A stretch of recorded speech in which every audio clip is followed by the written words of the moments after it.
Good day, everybody. It's Kristy from Keto. So today's Ch-Waffle is going to be a viewer requested one. A viewer requested that I make a version of the Cheddar Bay, and this is going to be my take on it.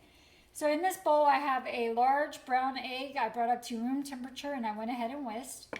We're also going to use 1/4 cup of triple cheddar cheese. This has Vermont white cheddar, sharp cheddar, and mild cheddar cheese. This has 1 carb for the 1/4 cup. We're going to also use, let me see, a 1/2 tablespoon of Parmesan Romano, the grated Parmesan Romano.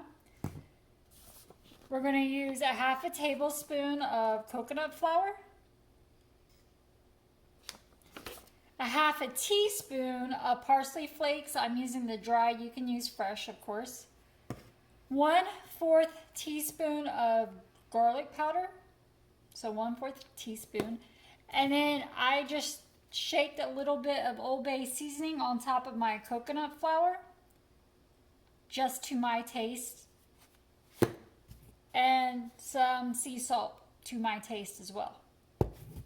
So this is what I'm going to do. I took 1 tablespoon of the 1/4 cup of cheese that I measured out, and I put it off to the side. I brought the cheese up to room temperature just like I do the egg. I think it works better like that when I'm putting it inside of the egg mixture. So the cheese has been brought up to room temperature along with the egg. So the 1 tablespoon that I set off to the side, I'm going to add to my egg mixture, along with my other dry ingredients, which was the coconut flour, the Parmesan cheese, the parsley, the garlic, the Old Bay, and the sea salt. I'm going to go ahead and plug in my Dash waffle maker and get that preheating as I stir this.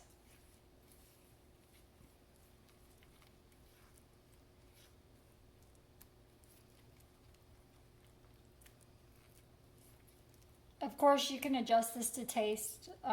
This is just what I've settled on, and my husband and I decided we like the best with the amount of garlic and Old Bay that's in there.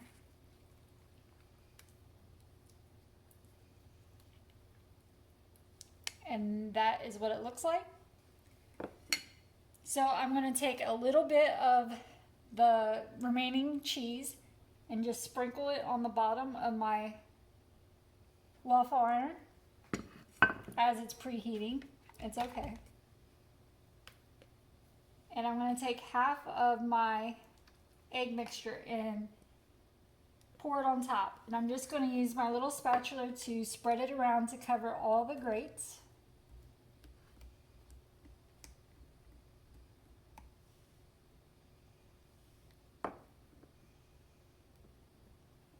And I'm going to sprinkle a little bit more cheese on top.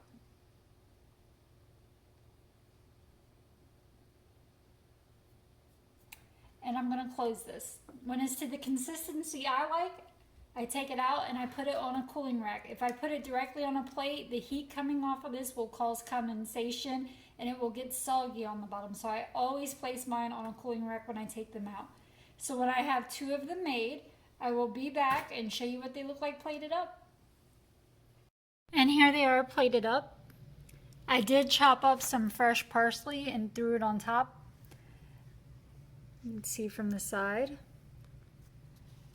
My daughter is actually going to bite into this in just a minute for you.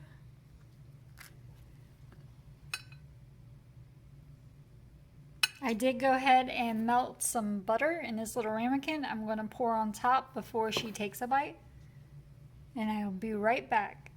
Okay, Miranda, go ahead and taste them and tell me what you think of them. What do you think it tastes like? Definitely very cheesy and buttery, which sums up to Cheddar Bay biscuits. So you nailed it. Does it taste like a Cheddar Bay biscuit? I mean, of course it's not going to be exactly like it, but... No, it's much more subtle, but it's definitely very cheesy. Very good. All right. Thank you. Mhm.